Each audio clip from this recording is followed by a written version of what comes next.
영상이 아이패드가 꽉 찼다고 해가지고 이제 다시 뭘 삭제하고 막 이렇게 하고 했더니 앞부분이 날라갔네요. 다시 찍습니다. 오늘 할 거는 이제 제가 코로나에 걸려가지고 7일 동안 격리를 하면서 너무 심심하잖아요. 그래갖고 1984를 다시 읽었어요. 사실은 자면서 이제 그 오디오북이 나왔길래 한번 읽었는데 들었는데 듣다가 잤죠. 듣다가 자다가 이제 그 다음날 다시 일어나서 처음부터 다시 읽어가지고 이제 까먹기 전에 다시 이렇게 조교를 하게 됐습니다.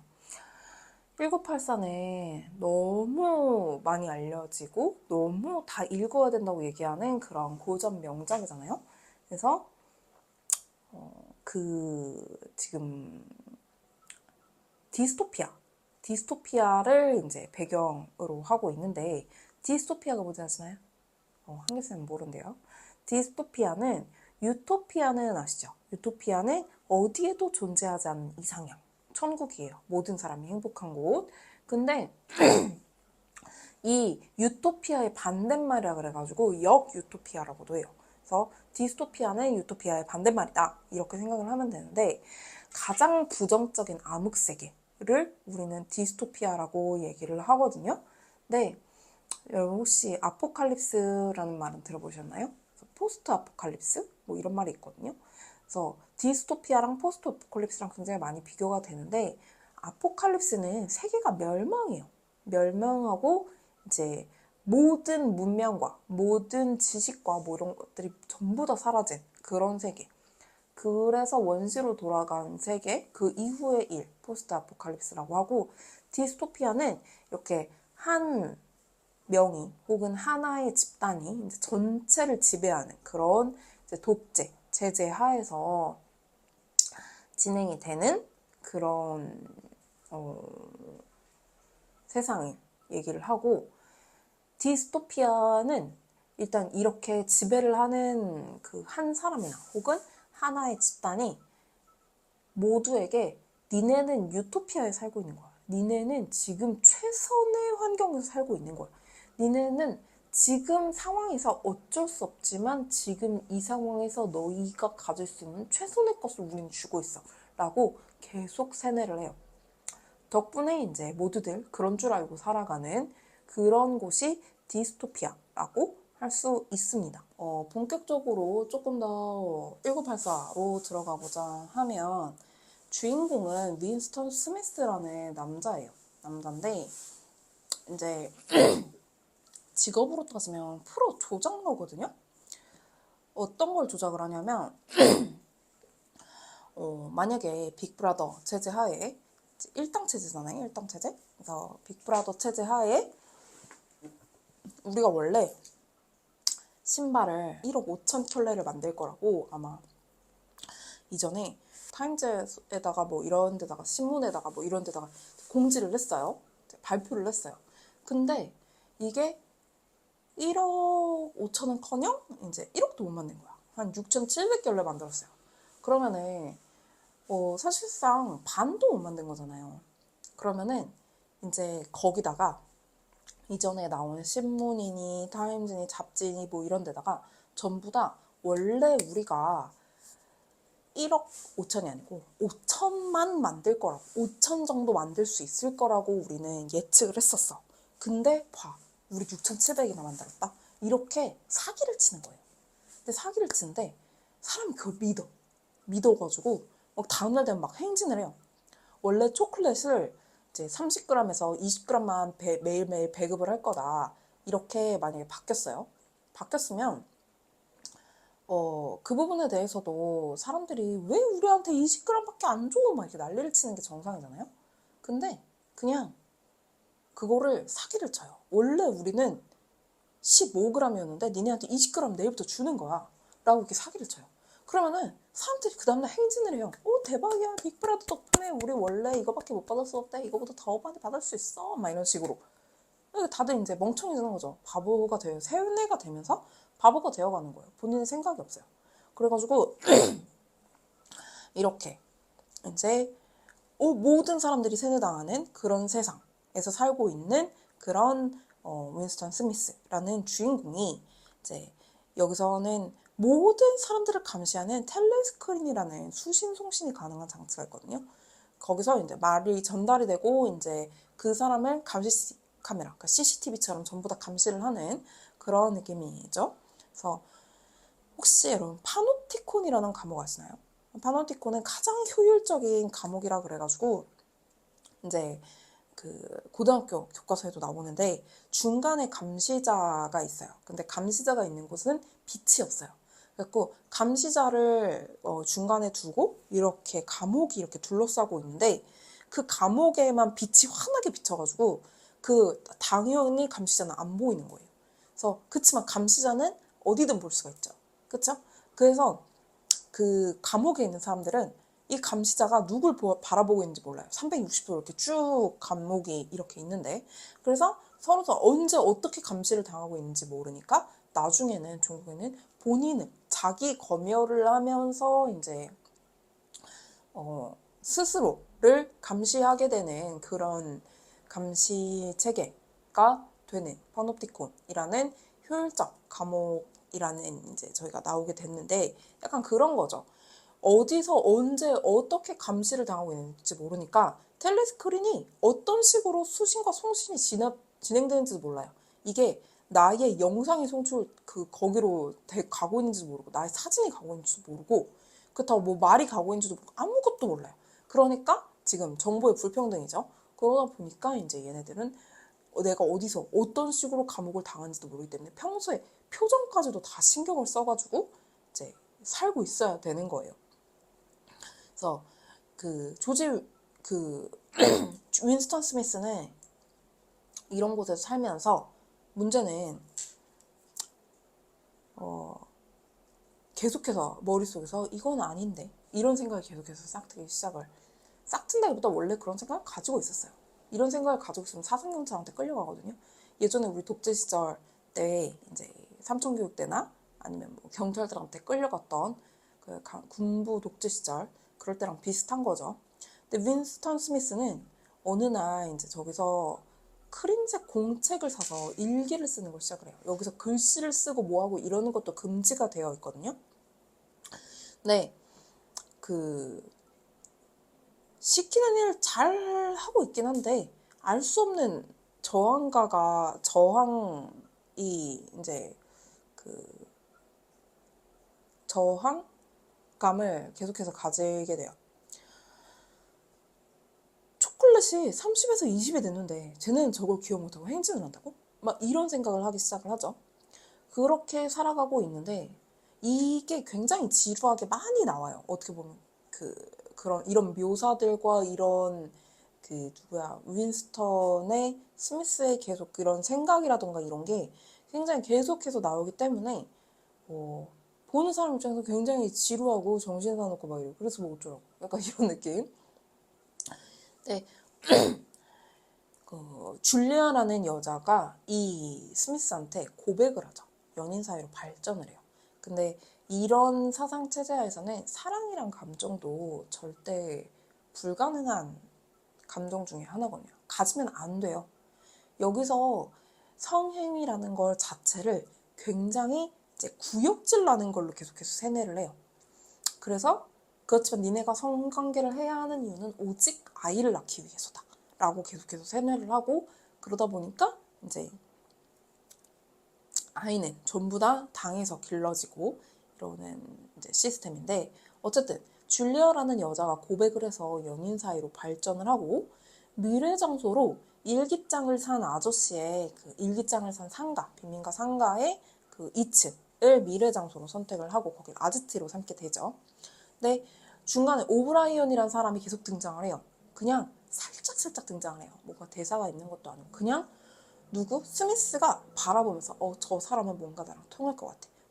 저 사람은 뭔가 나랑 비슷한 생각을 가지고 있을 것 같아. 이런 느낌으로 계속 등장을 한단 말이죠.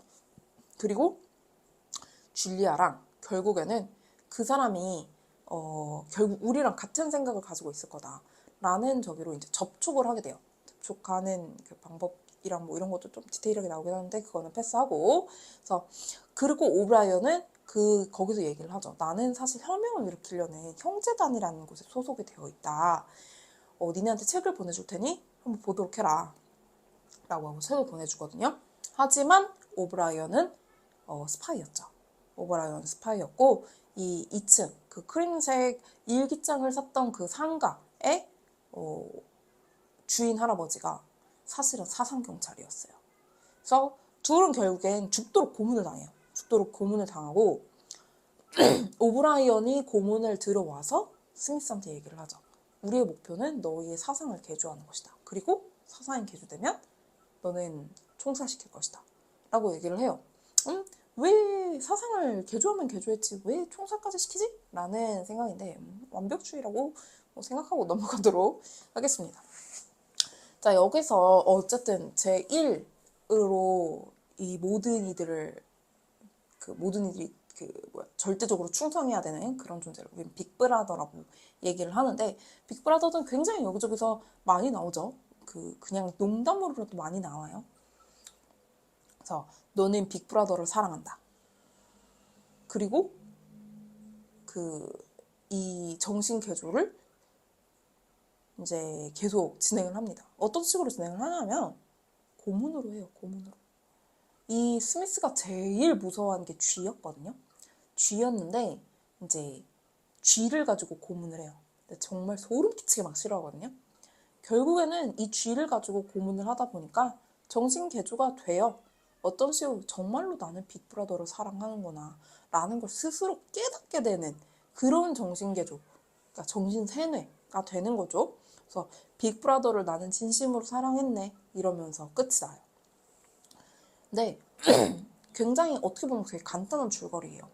윈스턴 스미스라는 저항, 이 디스토피아 체제에 저항을 하는 주인공이 있었고, 이 주인공이 저항을 하려다가 이게 들켰고, 들킨 바람에 정신개조를 가장 큰 약점을 가지고 정신개조, 고문을 당했고, 결국에는 정신력의 패배, 완전히 이제 나는 빅브라더를 사랑하는구나 라고 정신개조가 이루어지면서 이제 총살당하고 끝나는 거죠. 가장 간단한 적인데 굉장히 의식의 흐름이라던가 아니면은 이 윈스턴 스미스의 생각이 하도 많이 나와 있기 때문에 그래서 읽기가 더 어려워지는 것 같아요. 묘사가 많다 보니까. 그래서 두 번째, 지금도 굉장히 많이 사용을 하는 거예요. 일단 빅브라더, 이 일당 체제에서 사람들을 지배하기 위해 사용하는 것들이 있어요. 첫 번째, 증오와 혐오. 자, 우리도 지금 증오와 혐오로 점철된 세상에 살고 있죠. 일당은 여성과 남성을 갈라치게 하고 있고, 세대 간의 갈라치기를 하고 있고, 저 MZ세대라는 말 진짜 마음에 안 들거든요. 저 MZ세대예요. 88년 생이니까 MZ세대예요. 내가 내 제자들이랑 같은 세대래. 이게 말이 되냐고요. 나 내 남편이랑도 세대 차이 느끼는데 말도 안 되는 소리 하고 있어. 그래서 증오, 혐오 이런 것들이 굉장히 많이, 그리고 학벌, 그리고 지역, 그리고 굉장히 진짜 별 가짜는 걸로도 이렇게 프레임을 많이 씌우고 있잖아요. 지역 감정이라던가 학벌이라던가 이런 건 옛날부터 있었다고 치더라도 뭐랄까 그거 있잖아요. 요즘 제일 어이없는 것 중에 하나가